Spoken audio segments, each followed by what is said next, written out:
pregnant woman uncovers her husband's infidelity. During her medical appointment, her wealthy sibling shows up. The sunlight streamed through the thin white curtains of the Anderson residence, casting playful shadows on the polished wooden floors of the living room. Emma Anderson stood in the kitchen, holding a cup of herbal tea. The calming aroma of the herbs eased her nerves, but the tightness in her stomach remained. It was the day of her prenatal checkup, a date she had marked on her calendar months ago. She glanced down at her growing belly and gently rubbed it. "Almost there, little one," she whispered, a faint smile on her lips. The baby kicked in response, as if replying to her. It filled her with hope. For Emma, this baby wasn't just a child. It was a symbol of all she had strived for: stability, love, and a future free from the turmoil of her own childhood. Her husband, Jack Reynolds, strode into the room, buttoning his tailored Armani shirt. He was a tall man with sharp features and a charm that could win over anyone. Jack was a successful real estate developer who excelled in the competitive world of Manhattan's high-stakes property market. Today, however, he seemed distracted, his eyes fixed on his phone as he responded to what appeared to be an endless stream of messages. "Big day, huh?" Emma ventured, trying to catch his attention. "Oh yeah, huge," Jack replied absent-mindedly, glancing up just long enough to flash a smile that didn't quite reach his eyes. He set his phone down for a moment to pour himself a cup of coffee. "Listen, I've got a few back-to-back meetings, but I'll try to make it to the appointment. Text me when you get to the clinic." "Okay?" Emma felt a pang of disappointment, but quickly brushed it aside. "Of course. Don't worry about it," she said, forcing a smile. She had learned not to press Jack when he was in work mode. Later that morning, Emma sat in the waiting room of the Lenox Hill Obstetrics and Gynecology Clinic, flipping through a well-worn copy of Parents magazine. The room buzzed with quiet chatter and the occasional laugh of a child clinging to a parent. The walls were adorned with cheerful posters of smiling babies and soft pastel designs meant to soothe anxious mothers. Emma Anderson. A nurse called her name, and she rose with practiced ease, clutching her leather handbag. She followed the nurse down a narrow hallway into a private examination room. Dr. Olivia Bennett, her OB-GYN, greeted her warmly. "Good to see you again, Emma. How are you feeling today?" "Good," Emma replied, settling into the chair. "Tired, but that's normal, right?" Dr. Bennett chuckled. "Very normal. Let's take a look and see how everything's progressing." The routine checkup went smoothly. As Dr. Bennett moved the ultrasound wand over Emma's belly, the screen came to life with the grainy black and white image of her baby. Emma's breath caught as she saw the tiny hands move. "There's your little one," Dr. Bennett said with a smile. "Strong heartbeat, healthy development. You're doing everything right." Emma felt a swell of pride and relief. She thanked Dr. Bennett, made her next appointment, and stepped out of the clinic feeling lighter. But that lightness was short-lived. As Emma climbed into her car, her phone buzzed with notification. She glanced at the screen. $210 charge at Le Cuckoo. Her brow furrowed. Le Cuckoo was a Michelin-starred French restaurant in Soho, a place she and Jack had visited once on their anniversary. The memory of that evening, a candle-lit table, wine flowing, Jack's eyes focused entirely on her felt like a lifetime ago. Emma frowned. Jack had mentioned going there for a meeting, and $210 was hardly a business lunch. Her instincts flared, but she told herself she was being paranoid. She decided to let it go, but as she started driving home, a thought nagged at her. Why would Jack be at Le Cuckoo today of all days? Unable to shake the feeling, she made a sudden turn onto the FDR Drive, heading downtown. Parking a few blocks away, Emma walked toward Le Cuckoo, her heart pounding. She told herself she was overreacting, that Jack would explain everything. She stepped through the grand brass doors into the restaurant's dimly lit interior, scanning the room, and there he was. Jack sat at a corner table, leaning across the white linen toward a woman Emma didn't recognize. The woman was striking, long blonde hair, a designer dress that screamed wealth, and a flirtatious smile that made Emma's stomach churn. Jack reached across the table to touch her hand, his expression one of unguarded intimacy. Emma froze, her vision blurred, and for a moment, it felt as though the air had been sucked out of the room. The baby kicked again, bringing her back to reality. She forced herself to move, to breathe, to think. She walked directly to the table, her heels clicking sharply against the polished floor. When Jack saw her, his face went pale. The blonde woman looked confused, her smile faltering. "Emma, what are you doing here?"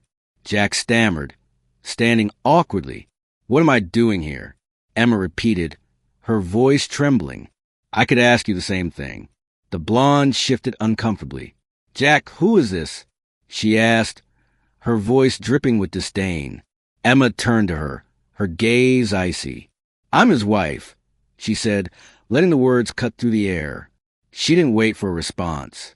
The humiliation and betrayal were too much. She turned on her heel and walked out, her hands shaking. Back in her car, Emma sat gripping the steering wheel, tears streaming down her face. The weight of the moment crushed her. She had built her entire life around Jack and their unborn child, only to watch it crumble in an instant. As her phone buzzed again, this time with a message from Lucas Carter, her childhood best friend, she realized she wasn't entirely alone. But as the betrayal sank deeper into her heart, one thought consumed her. What now? Emma stared out the windshield, her vision blurred with unshed tears. The bustling streets of Manhattan seemed almost mocking in their indifference. Taxis honked. Couples strolled hand in hand, and tourists snapped photos of the skyline, all unaware of the storm raging within her. Her phone buzzed again, pulling her back to reality. She glanced at the screen. It was a text from Lucas Carter. "Hey, Emma. Just checking in. How was the checkup? Need anything?" Lucas's timing was uncanny, as it always seemed to be. For as long as she could remember, Lucas had been her anchor, a constant presence through the chaos of her youth. He'd been the one to sit with her on the steps of their old apartment building when her parents' fights became unbearable, the one to cheer her on at every milestone. But now, with her world crumbling, Emma hesitated to reach out. She wasn't ready to explain, to admit the raw truth of her situation. Not yet. She placed her phone face down on the passenger seat and let out a shaky breath. The Anderson apartment was quiet when she returned. Too quiet. The sleek, minimalist space that had once felt like a sanctuary now felt cold and empty. The white walls and marble countertops seemed sterile, devoid of the warmth she tried so hard to cultivate. She set her keys down on the counter, her movements slow and deliberate, as if trying to delay the inevitable flood of emotions. Her gaze landed on the framed wedding photo that still sat on the side table in the living room. In the picture, she and Jack stood in front of a sprawling vineyard in Napa Valley, the golden sun casting a halo around them. Her smile had been wide, genuine. His arm had been wrapped tightly around her, his grin full of promise. She picked up the frame, her fingers brushing against the glass. The memory felt like a cruel joke now. With a sharp inhale, she set the frame back down, face down this time, and sank onto the couch. The silence pressed against her like a weight. She didn't know how long she sat there, lost in thought. When her phone rang, the sudden noise startled her, and she fumbled to grab it. Lucas's name flashed on the screen. Emma hesitated, her thumb hovering over the accept button. Finally, she swiped to answer. "Hey, Lucas," she said, her voice quieter than she intended. "Emma, are you okay?" "You sound off," Lucas said, concern lacing his tone. Emma bit her lip, unsure how to respond. She glanced at the wedding photo again, the image now hidden from view. "I'm fine," she lied. "Just tired." The checkup went fine. Lucas didn't buy it. He never did. "Emma, I've known you since we were kids."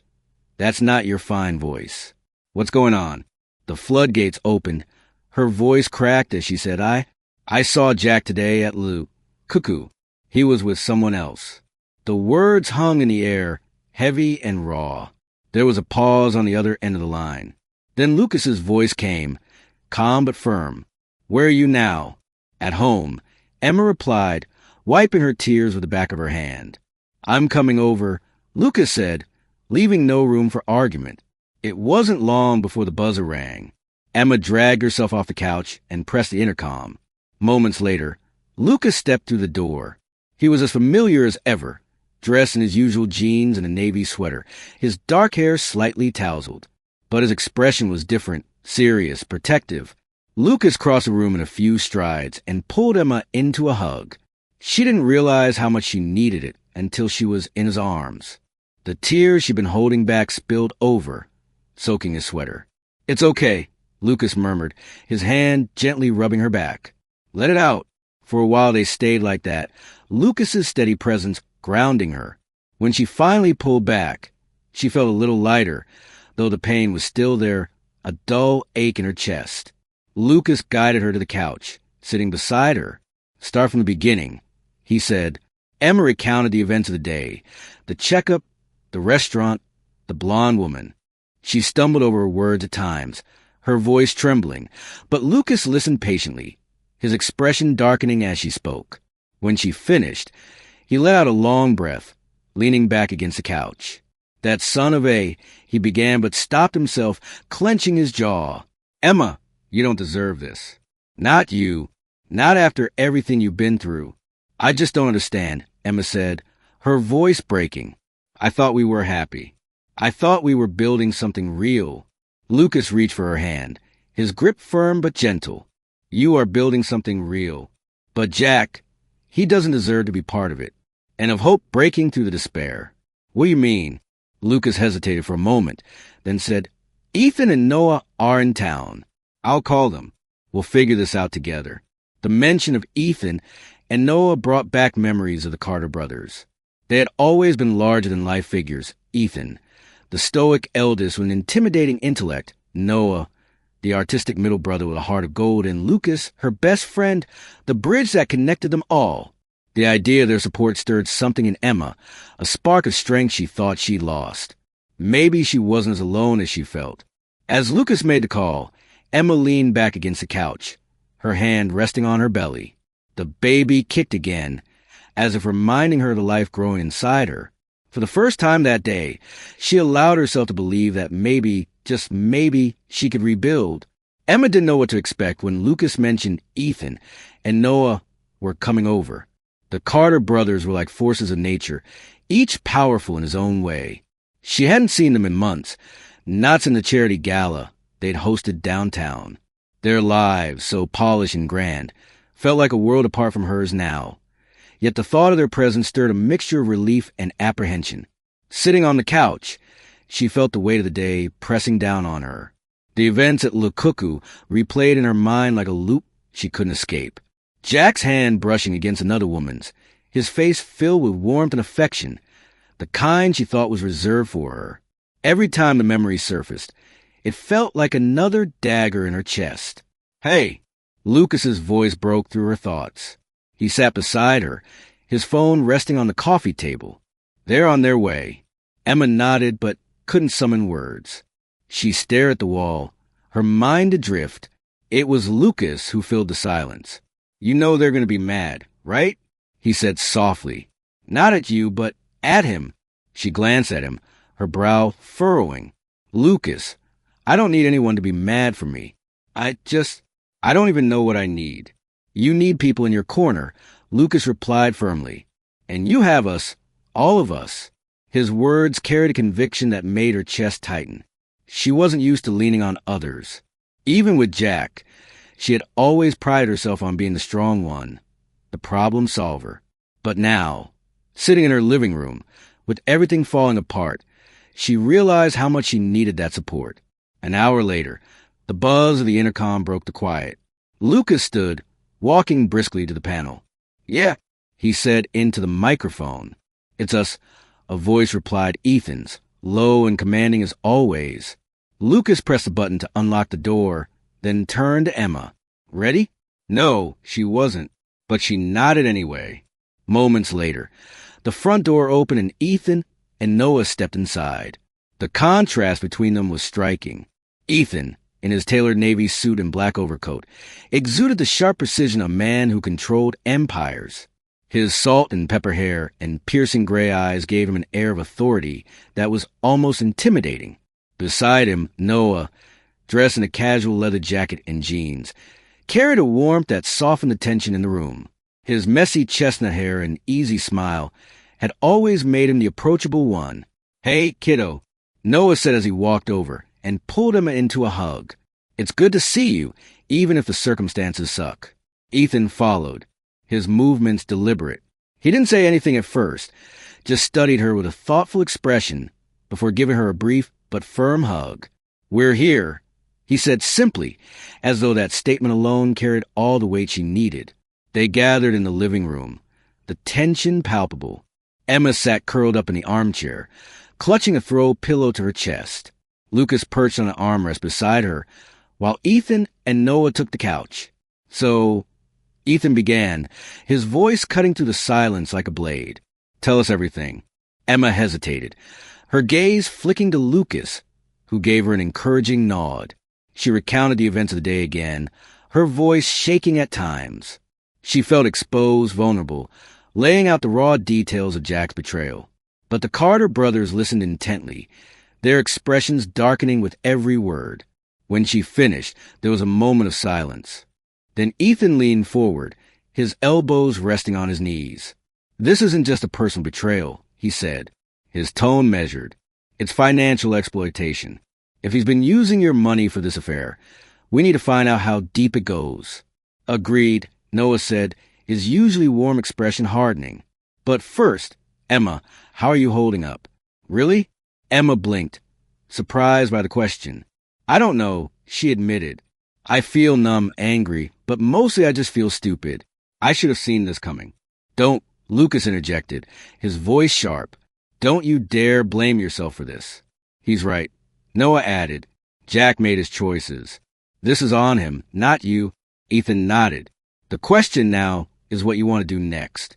Do you want to confront him? Take legal action. Whatever you decide will back you." The weight of their words hit her. For the first time that day, she felt a sliver of control returning. They weren't just offering sympathy. They were offering solutions, a way forward. She didn't have to face this alone. As the night wore on, the conversation shifted. They discussed logistics, how to access her financial accounts, how to gather evidence of Jack's misconduct. Ethan promised to reach out to his legal team in the morning, while Noah offered to stay in the city for as long as she needed. But amidst the planning, there were moments of levity. Noah teased Lucas about his terrible cooking skills, and Ethan shared a dry remark about Jack's lack of subtlety. For a few fleeting moments, Emma found herself smiling, even laughing. It felt strange, almost wrong, to find humor in the middle of her pain, but it was also a reminder that she was still capable of feeling something other than despair. As the night wound down, Lucas walked her to her room. "You okay?" he asked as she settled onto the bed. "I think so," she said, her voice soft. "Thanks for all of this."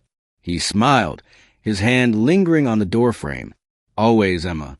As he left, Emma lay back against the pillows, her hand resting on her belly. The baby kicked, a gentle reminder of the life she was fighting for. For the first time since the betrayal, she felt a flicker of hope. Maybe, just maybe, she could find her way out of this. Morning arrived slowly, the soft glow of dawn spilling to blinds in Emma's bedroom. She hadn't slept much. Her thoughts had been too restless, looping endlessly between anger, grief, and uncertainty. She stared at the ceiling, feeling the weight of her unborn child's future pressing down on her chest. When she finally swung her legs out of bed, the apartment was unusually quiet. Lucas had stayed over, but she suspected he'd woken early and made himself scarce to give her space. The thought brought a faint smile to her lips. He always knew when she needed him close, and when she needed to breathe on her own. She padded into the kitchen, where a note on the counter caught her eye. "Made coffee. Call me if you need me." Next to the note was a neatly folded newspaper. Emma poured herself a cup of coffee, the warmth seeping into her palms as she sat at the counter. The silence felt heavy, but not unbearable. It was a kind of quiet that made her feel like she was on the edge of something big. She was halfway through her coffee when the intercom buzzed. She set the mug down and pressed a button to answer. "It's Ethan," came the familiar clipped tone. Emma buzzed him in, and moments later he stepped into the apartment, a sleek leather briefcase in hand. He wore another impeccably tailored suit, but his expression was softer than it had been the night before. "Morning," he greeted, his voice steady. "Morning," Emma replied, gesturing for him to sit. "Coffee?" "I'm good," Ethan said, taking a seat at the counter. He set his briefcase down and opened it with practiced precision. "I've been digging," he began, pulling out a stack of neatly organized papers. "Jack's financial situation is worse than I expected." Emma's stomach tightened. She leaned forward, bracing herself. "What do you mean?" Ethan flipped through the papers, selecting one and sliding it toward her. "He's leveraged your joint accounts for multiple high-risk investments. Some of them have failed badly. Others are tied to questionable ventures, including one with a man named Lucas Hayes." The name sent a chill down Emma's spine. Jessica's father, Ethan nodded grimly. "Exactly. Lucas is known for his shady business practices. Jack's trying to court him, likely for a bailout, but it's risky. If this blows up, it could leave you in a significant financial hole." Emma stared at the paper, her chest tightening. She felt as if she were looking at a puzzle she didn't know how to solve. "What do I do?" she asked, her voice barely above a whisper. "We protect you," Ethan said firmly. "First, we need to isolate your finances. I have a team ready to help you separate your assets from Jack's. He can't drag you down with him if he fails. And second, we gather evidence." Ethan continued, "If this goes to court, we'll need proof of his mismanagement and infidelity. It won't be pretty, but it's necessary." Emma leaned back in her chair, her hands trembling. The idea of facing Jack in court, of laying bare the mess of their lives for strangers to judge, felt overwhelming. "I don't know if I can do this," she admitted, her voice cracking. Ethan's gaze softened. He reached across the counter, placing a reassuring hand on hers. "You can," he said, "and you won't be doing it alone. We'll handle the hard parts. You just need to focus on yourself and the baby." The mention of the baby brought fresh tears to her eyes. She pressed a hand to her belly, feeling the faint movements beneath her palm. "This wasn't supposed to happen," she whispered. "I know," Ethan said quietly, "but you're stronger than you think, Emma. And sometimes the hardest moments lead to the most important ones." After Ethan left, promising to return with updates, Emma tried to distract herself by tidying the apartment. It didn't work. Her thoughts kept drifting back to Jack, to the betrayal, to the life she thought she'd had. Her phone buzzed, breaking the cycle of her thoughts. It was Noah. She answered, grateful for the interruption. "Hey," Noah said, his voice warm and familiar. "How's it going?" Emma let out a weak laugh. "Oh, just unraveling years of my life one piece at a time." Noah chuckled softly. "That's one way to put it. Listen, I've been thinking. You need a break, some fresh air. How about we go for a walk, maybe grab lunch?" Emma hesitated. The idea of leaving the apartment felt daunting, but the thought of sitting in her own misery all day felt worse. "Okay," she said finally. "Where should we meet?" "I'll pick you up," Noah said. "Be ready in 20. True to his word, Noah arrived 20 minutes later in his vintage Porsche 911. The car was a classic, gleaming black with tan leather interiors. It suited him, effortlessly stylish with a hint of nostalgia. As they drove through Central Park, Noah kept the conversation light. He told her about his latest architectural project, a luxury resort in the Hamptons, and shared funny stories from the job site. By the time they reached a quiet cafe on the Upper West Side, Emma felt her shoulders relaxing for the first time in days. Over lunch, Noah leaned back in his chair, studying her. "You know you're handling this better than most people would." Emma raised an eyebrow. "Really? Because I feel like a wreck." "Maybe," Noah said, smiling. "But you're still here. You're still fighting. That counts for something." His words stayed with her long after they left the cafe. That evening, as Emma sat alone in the living room, she found herself replaying the conversations she'd had throughout the day with Ethan, with Noah, with Lucas. Each one had given her something she didn't know she needed: clarity, support, and a faint glimmer of hope. She picked up her phone and opened her banking app. It was time to take the first step. The road ahead felt impossibly long. But for the first time, she felt like she could take it one step at a time. The next few days unfolded in fragments. Emma spent her mornings combing through financial records with Ethan's legal team, trying to piece together the extent of Jack's betrayal.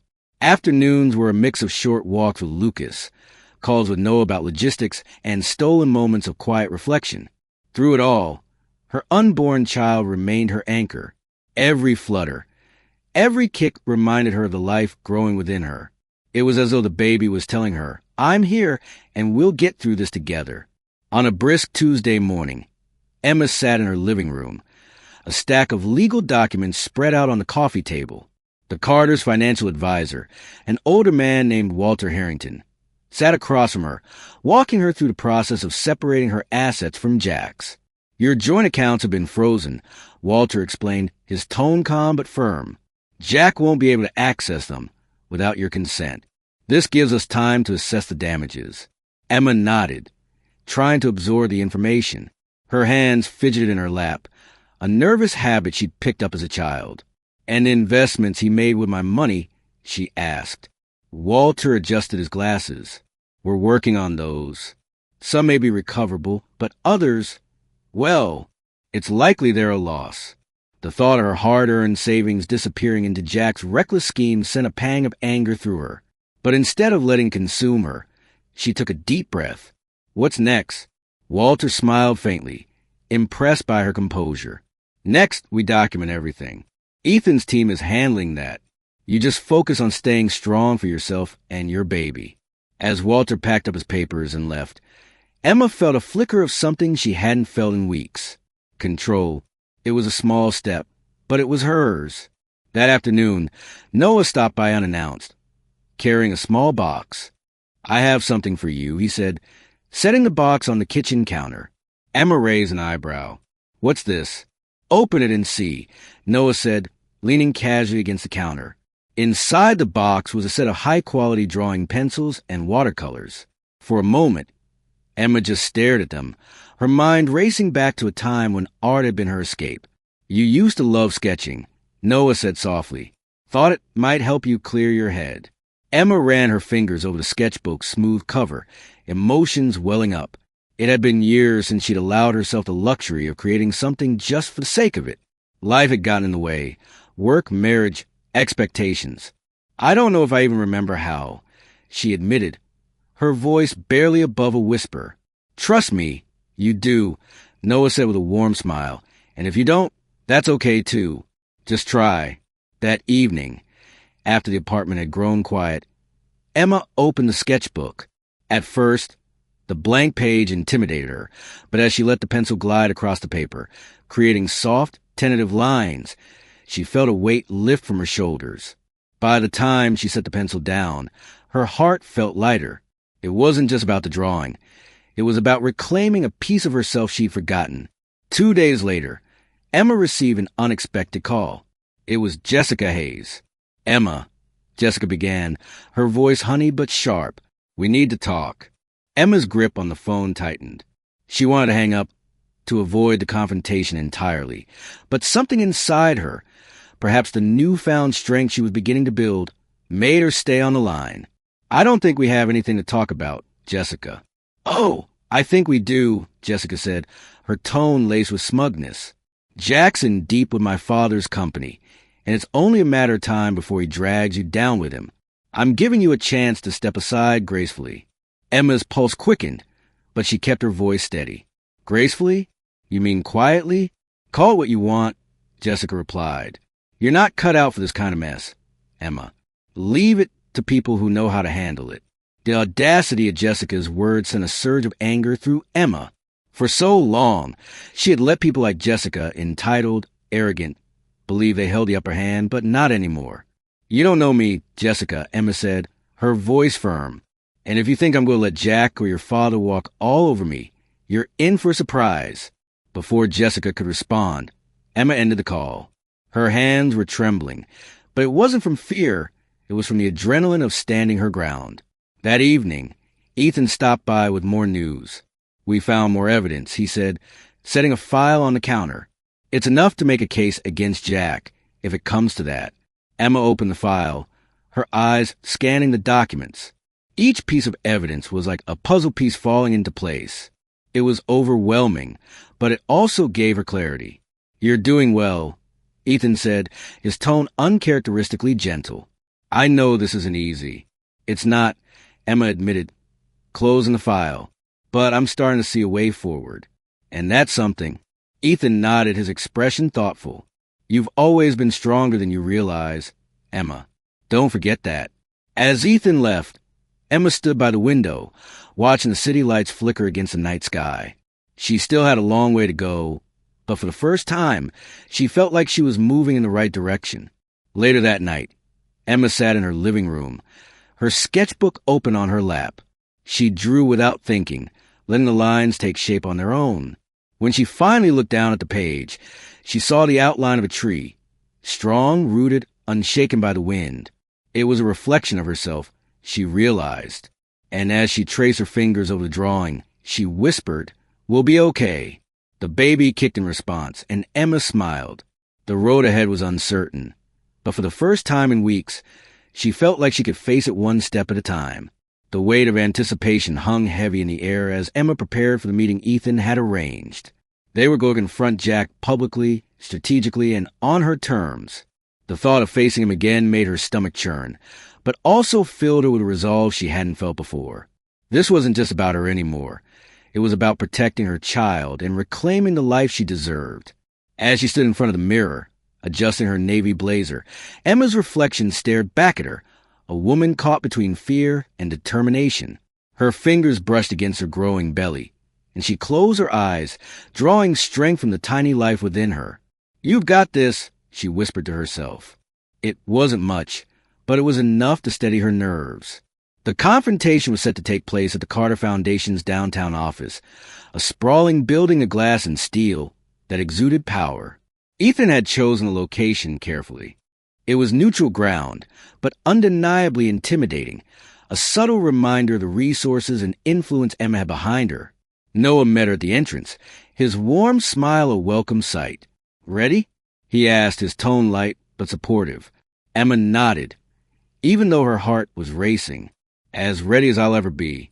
They rode the elevator in silence, the soft hum of the machinery amplifying her thoughts. When the doors opened on the top floor, she was greeted by the sight of Ethan standing at the far end of a sleek conference room, his posture as commanding as ever. Lucas was beside him, his expression tense but reassuring. And there, seated at the table, was Jack. Jack looked up as Emma entered, his face betraying a flicker of surprise. He hadn't expected her to arrive with such an air of confidence, or with the formidable Carter brothers flanking her. "Emma," he said, standing, "what is this? Why am I here?" Emma didn't answer immediately. She took her time walking to the seat opposite him. When she finally met his gaze, her voice was steady. "You're here because we need to talk." Jack scoffed, his bravado returning. "So, this is how it's going to be. You bringing your friends to gang up on me?" Ethan stepped forward, his expression cold. "This isn't about ganging up on you, Jack. It's about accountability. We know what you've been doing with Jessica, with Lucas Hayes, and with Emma's money." Jack's face hardened, but he didn't deny it. Instead, he leaned back in his chair, his lips curling into a smirk. "So what? You think you can intimidate me? I've got connections, too." "Your connections won't save you," Ethan said calmly, placing a folder on the table. "We have evidence of your financial misconduct, including the accounts you've siphoned from. We also have documentation of your failed investments and your inappropriate use of joint funds." Emma watched as Jack's confidence faltered, his smirk faded, replaced by a flicker of unease. "You're bluffing." "No, we're not," Emma said, her voice cutting through the tension. She leaned forward, meeting his gaze head-on. "You used my money to fund your affair, to chase after some pipe dream with Lucas Hayes. And now, you're trying to drag me down with you. But it ends here." For a moment, Jack was silent, his mind racing as he tried to regain control of the situation. Then he laughed, a hollow sound that filled the room. "You're really going to turn this into a spectacle? Emma, you're better than this." "No, Jack," she said, her tone sharp. "I'm finally standing up for myself, something I should have done a long time ago." Jack's gaze darted to the folder on the table. "And what exactly do you want?" "Money. An apology. You think humiliating me will make you feel better?" "I don't want anything from you," Emma replied. "I just want to be free of you and to protect what's mine. Ethan opened the folder, sliding several documents across the table. These are the steps we're taking. Your access to the joint accounts is permanently revoked. Any remaining funds will be transferred to Emma's sole account. Legal proceedings will begin to recover the rest. Jack's face turned red, his anger bubbling to the surface. You can't do this.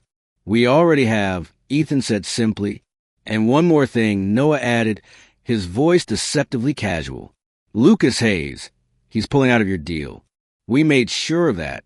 Jack's head snapped toward Noah. What the hell are you talking about? Let's just say, Lucas wasn't thrilled to hear about your little escapades, Noah said with a smirk. He decided you weren't worth the risk. The color drained from Jack's face. Emma could almost see the wheels turning in his mind. As the reality of his situation sank in, he was cornered, out of moves. Emma stood, her voice calm but firm. It's over, Jack. You can keep blaming everyone else, but this is on you. I'm done letting you control my life. Jack opened his mouth to respond, but no words came. For the first time, Emma saw him for what he truly was. A man who had built his life on lies and manipulation, now crumbling under the weight of his own choices. She turned and walked out of the room, the Carter brothers following close behind. As the elevator doors closed, she let out a breath she hadn't realized she was holding. Back in the lobby, Lucas placed a hand on her shoulder. You okay? Emma nodded, her heart still racing. I think so. You did great, Noah said, giving her a warm smile. Ethan handed her a business card. This is the number for our family lawyer. If Jack tries anything else, call him. You're protected. Emma took the card, her fingers trembling slightly. Thank you, all of you. The brothers exchanged a look, their unspoken bond evident. Your family, Emma, Lucas said. We've got your back. As they walked out of the building together, Emma felt something she hadn't felt in weeks. Relief. She still had a long road ahead, but for the first time, she knew she wouldn't be walking alone. The days after confrontation with Jack passed in a haze of quiet reflection and small, deliberate steps forward. Emma found herself savoring the mundane moments. The morning sunlight filtering through her kitchen window, the rhythmic kicks of her baby as she sipped tea, the soothing scratch of a pencil against paper as she filled her sketchbook with shapes and colors. These tiny victories felt monumental, proof that life was moving forward, even if her heart still bore the scars of betrayal. Lucas had stayed close, his presence a constant source of comfort. He didn't push her to talk or dwell on the past, instead offering steady companionship that reminded her she wasn't alone. The Carter brothers continued to check in, their support unwavering. But despite the progress she'd made, Emma couldn't shake the feeling that there was more to Jack's betrayal than what they had uncovered. It was a chilly afternoon when the knock came. Emma was sitting in the living room, her sketchbook balanced on her knees, a cup of chamomile tea cooling on the table beside her. The sound startled her. It was firm and deliberate, not the light knock she'd come to associate with Lucas. Setting the sketchbook aside, she stood and made her way to the door, her hand hesitating on the knob. When she opened it, she found herself face to face with a woman she didn't recognize. The woman was tall, with sharp features softened by carefully applied makeup, her tailored coat and designer handbag exuding an air of wealth and confidence. Emma Anderson, the woman asked, her tone polite but clipped. Yes, Emma replied cautiously. Can I help you? The woman extended a manicured hand. My name is Evelyn Hayes. I believe we have something to discuss. Emma's breath caught. Evelyn Hayes, Jessica's mother. Emma ushered Evelyn into the living room, her mind racing. The woman sat gracefully on the edge of the couch, crossing her legs with practiced elegance. There was something commanding about her presence, but also something deeply unsettling. I won't take much of your time, Evelyn began, her voice smooth. I'm here because I believe we share a common problem, Jack Marshall. Emma's stomach tightened. I don't understand. Evelyn leaned forward slightly, her expression serious. Jack has not only been using your money to fund his reckless behavior, but has also been making promises to my husband Lucas that he can't keep. He's leveraged your accounts, but he's also tried to involve my daughter in his schemes. Jessica, Emma murmured, her voice tinged with bitterness. Yes, Evelyn said, her lips pressing into a thin line. Jessica, for all her flaws, is still my daughter, and I won't stand by while a man like Jack drags her and you down with him. Emma's mind spun as she tried to process Evelyn's words. Why are you telling me this? Evelyn's expression softened, if only slightly. Because I believe you're the key to holding Jack accountable. You have the power to expose him, to stop him before he causes further damage. And because, frankly, I don't think you deserve what he's done to you. As Evelyn spoke, Emma realized there was more to this visit than a simple alliance. The older woman's carefully chosen words hinted at something deeper, something personal. Why aren't you telling me? Emma asked, her voice steady despite the tension in the room. Evelyn hesitated, her composure faltering for the first time. She looked down at her hands, then back at Emma. Jack has been stealing from Lucas. She admitted, not just money, but information, business plans, strategies, client contacts. He's been passing them to competitors. Emma's breath caught. Why would he do that? Because he's desperate, Evelyn said, her tone cold. Jack isn't just trying to secure his future. He's trying to destroy Lucas's empire, to replace it with his own, and he's been using Jessica to do it. The revelation hit Emma like a freight train. Jack wasn't just a cheater. He was a thief, a manipulator who had used everyone around him to further his ambitions. The betrayal cut even deeper, but it also filled her with renewed determination.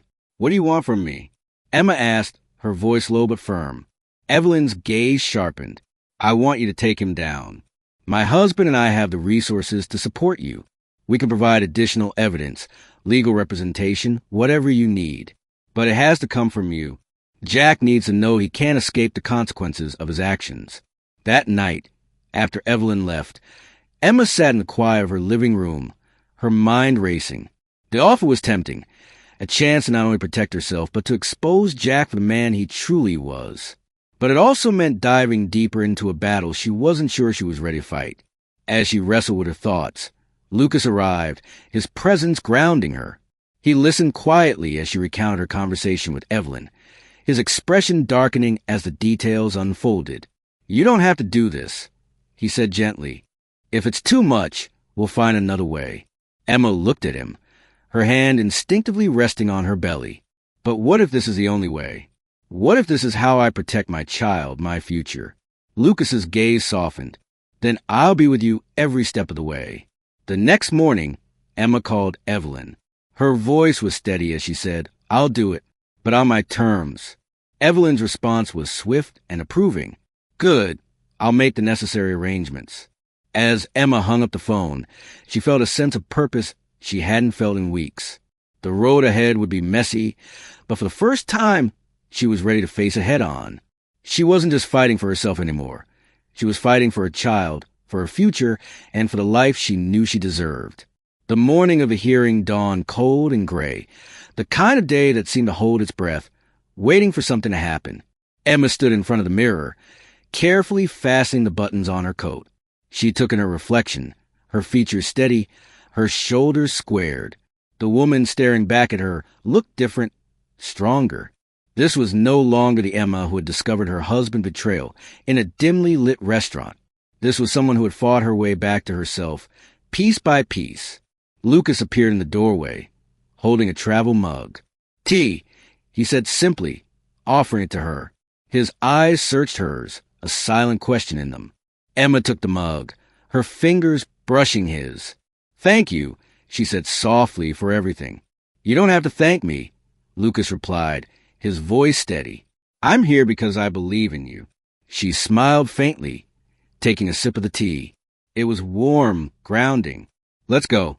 The courtroom was a place of quiet tension, its polished wood paneling and high ceilings amplifying every sound. Emma sat beside Ethan and Noah, their presence reassuringly solid. Across the room, Jack sat with his lawyer, his jaw clenched, and his eyes darting toward Emma with a mixture of anger and desperation. Evelyn Hayes was also present, seated in the back of the room. Her expression was unreadable, but her presence spoke volumes. She had kept her word, providing evidence that further solidified Emma's case against Jack. The proceedings were thorough, with Ethan's legal team presenting the meticulously gathered evidence. Jack's misdeeds were laid bare: his financial exploitation, his reckless investments, his underhanded dealings with Lucas Hayes' competitors. Each piece of evidence chipped away at his bravado, leaving him visibly shaken. When it was Emma's turn to speak, she rose slowly, her hand steady as she adjusted the microphone. "Your Honor," she began, her voice clear. "This case isn't just about money. It's about trust, about the choices we make and the consequences that follow. I trusted Jack Marshall with my life, my future, and the future of my child. He took that trust and turned it into a weapon, but I refuse to let him define who I am or what I stand for." Her words hung in the air, resonating with a quiet power. She glanced at Jack, who couldn't meet her gaze, and then at Lucas, who offered her a small, encouraging nod. The judge's ruling came swiftly. Jack was found guilty of financial misconduct and ordered to repay the misappropriated funds, though much of the money was deemed irrecoverable. He was also served with divorce papers, which Emma had prepared in advance. As the gavel struck, signaling the end of the hearing, Emma felt a weight lift from her shoulders. It wasn't just about the legal victory. It was about reclaiming her agency, her future. Jack left the courtroom without a word, his shoulders hunched, his lawyer trailing behind him. Emma watched him go, her emotions a complex tangle of relief, sorrow, and closure. A week later, Emma stood in her small home office, the morning sunlight streaming through the window. The space was filled with sketches and notes for her branding agency, a dream she was finally bringing to life. She had named it Rooted Design Studio, a nod to the strength and resilience she had discovered within herself. Her phone buzzed, and she glanced at the screen. It was a message from Lucas. "Lunch later? My treat."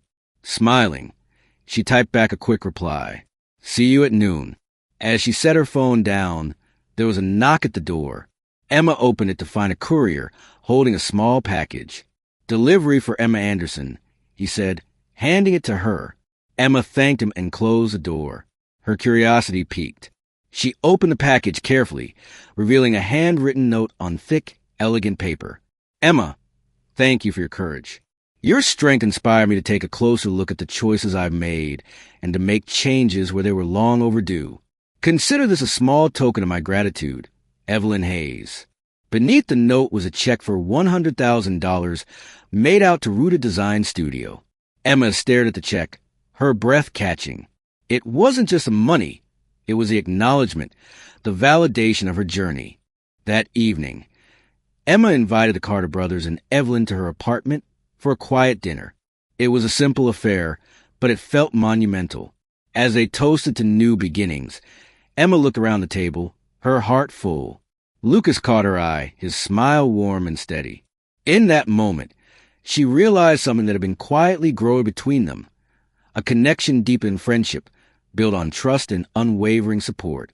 Emma raised her glass, her voice strong. "To resilience," she said, "to finding strength when we think we have none, and to the people who remind us that we're never truly alone." Months later, Emma sat in the nursery, rocking her newborn daughter Lily in her arms. The room was filled with soft pastel colors and framed sketches Emma had drawn during her pregnancy. The future still held uncertainties, but for the first time in a long time, Emma felt ready to face them.